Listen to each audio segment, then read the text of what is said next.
Hello Radhe Radhe दोस्तों, लेखा voice Hindi में आपका स्वागत है। आज हम जानेंगे संकट माता का व्रत की कथा के बारे में। चलिए शुरू करते हैं। संकट चौथ यानी गणेश जी का व्रत।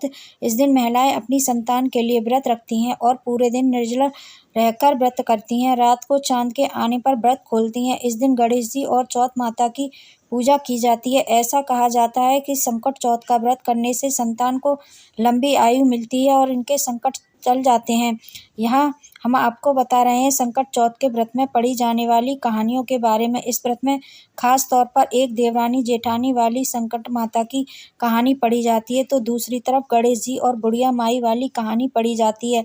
चलिए हम इस वीडियो में दोनों अपनी कथा सुनेंगे और देखिए जानेंगे। चलिए शुरू करते हैं। एक शहर में देवरानी जेठानी रहती थी। देवरानी गरीब थी और जेठानी अमीर थी। देवरानी हमेशा गणेश जी का पूजन और व्रत करती थी। देवरानी का पति जंगल से लकड़ी काट कर बेचता था। देवरानी घर पर खर्च चलाने के लिए जेठानी के घर काम करती थी और शाम को बचा हुआ खाना लेकर आती थी। माघ महीने में गणेश जी का व्रत संकट चौथ देवरानी ने रखा। इसके पास पैसे नहीं थे, इसीलिए उसने तिल और गुड़ लाकर तिलकट्टा बनाया। पूजा करके तिल चौथ की कथा सुनी और जेठानी के यहाँ काम करने चली गई। सोचा शाम को चंद्र को अर्घ देकर जेठानी के यहाँ से लाया खाना तिलकुट्टा खाएगी। शाम को जब जेठानी के घर खाना बनाया तो उसकी जेठानी व्रत होने के कारण सभी ने खाना खाने से मना कर दिया। अब देवरानी ने जेठानी से बोला, आप मुझे खाना दे दो जिससे मैं घर जाऊं। इस पर जेठानी ने कहा कि आज तो किसी ने भी अभी तक खाना नहीं खाया, तुम्हें कैसे दे दूं, तुम सवेरे ही बचा हुआ खाना ले जाना।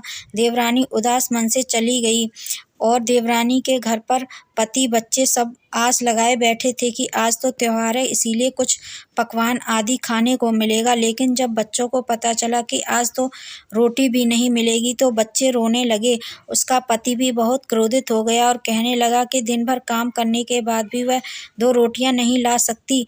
वह बेचारी गणेश जी को याद करती हुई रोते रोते पानी पीकर सो गई। उस दिन संकट माता बुढ़िया माता का रूप धरकर देवरानी के सपने में आई और कहने लगी, सो रही है या जाग रही है? वह बोली, कुछ सो रहे हैं, कुछ जाग रहे हैं। बुढ़िया बोली, भूख लगी है, खाने के लिए कुछ दे दे। देवरानी बोली, क्या दूं? मेरे घर में तो अन्न का एक दाना भी नहीं है। जेठानी बचा हुआ खाना देती थी, आज वो भी नहीं मिला। पूजा का बचा हुआ तिलकुट्टा छीके में पड़ा है, वही खा लो। संकट माता ने तिलकुट्टा खाया और उसके बाद कहने लगी, निमटाई लगी है, कहाँ निमटे? उसने कहा, यह खाली झोपड़ी है, आप कहीं भी जा सकती हो, जहाँ इच्छा हो वहीं निमट लो। फिर संकट माता बोली, अब कहाँ पोंछूं? अब देवरानी को बहुत गुस्सा आया कि उन्हें कम से परेशान किए जा रहे हैं, सो बोली कि मेरी साड़ी में पोंछ लो। देवरानी जब सुबह उठी तो यह देखकर हैरान रह गई कि पूरा घर हीरों और मोतियों से जगमगाया उठा है। उस दिन देवरानी जेठानी के काम करने नहीं गई। जेठानी ने कुछ देर तो राह देखी, फिर बच्चों को देवरानी को बुलाने भेज दिया। जेठानी ने सोचा कल खाना नहीं दिया था, इसलिए शायद देवरानी बुरा मान गई होगी। बच्चे बुलाने गए। देवरानी ने कहा कि बेटा, बहुत दिन तेरी माँ के यहाँ काम कर लिया। बच्चों ने घर जाकर माँ से कहा कि चाची का पूरा घर हीरो और मोतियों से जगमगा उठा है। जेठानी दौड़कर देवरानी के पास आई और पूछा कि यह सब कैसे हो गया।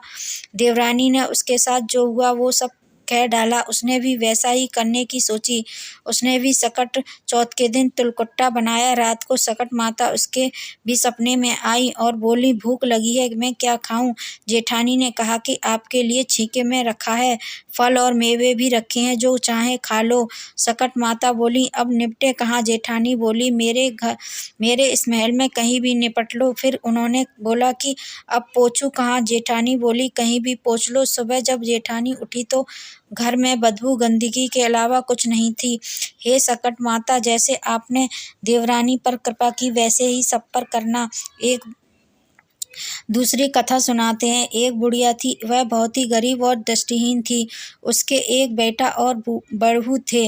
वह बुढ़िया सदैव गणेश जी की पूजा किया करती थी। एक दिन गणेश जी प्रकट होकर उस बुढ़िया से बोले, बुढ़िया माँ, तू जो चाहे सो मांग ले। बुढ़िया बोली, मुझसे तो मांगना नहीं आता, कैसे क्या मांगू? तब गणेश जी बोले, अपने बहू बेटे से पूछ, मांग ले। तब बुढ़िया ने अपने अपने बेटे से कहा। गणेश जी कहते हैं, तू कुछ मांग ले, बता मैं क्या मांगू। पुत्र ने कहा, माँ तू धन मांग ले। बहू से पूछा तो बहू ने कहा, नाती मांग ले। तब बुढ़िया ने सोचा कि ये तो अपने अपने मतलब की बात कर रहे हैं, अतः इस बुढ़िया ने पड़ोसियों से पूछा तो उन्होंने कहा, बुढ़िया तू थोड़े दिन जिएगी, क्यों तू धन मांगे क्यों नहीं नाती, तू तो अपनी आंखों की रोशनी मांग ले, जिससे तेरी जिंदगी।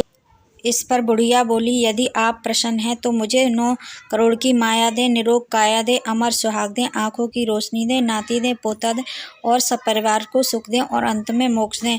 यह सुनकर तब गणेश जी बोले, बुढ़िया माँ तुमने तो मुझे ठग लिया, फिर भी तो जो तूने मांगा है वचन के अनुसार सब तुझे मिलेगा। और यह कहकर गणेश जी अंतर्ध्यान हो गए। उस बुढ़िया माँ ने जो कुछ मांगा वह सब कुछ मिल गया। हे गणेश जी महाराज, जैसे तुमने उस बुढ़िया माँ को सब कुछ दिया वैसे ही सबको देना। अगर आपको ये कथा पसंद आई तो लाइक शेयर एंड सब्सक्राइब जरूर करें, बेल आइकन को भी दबाएं।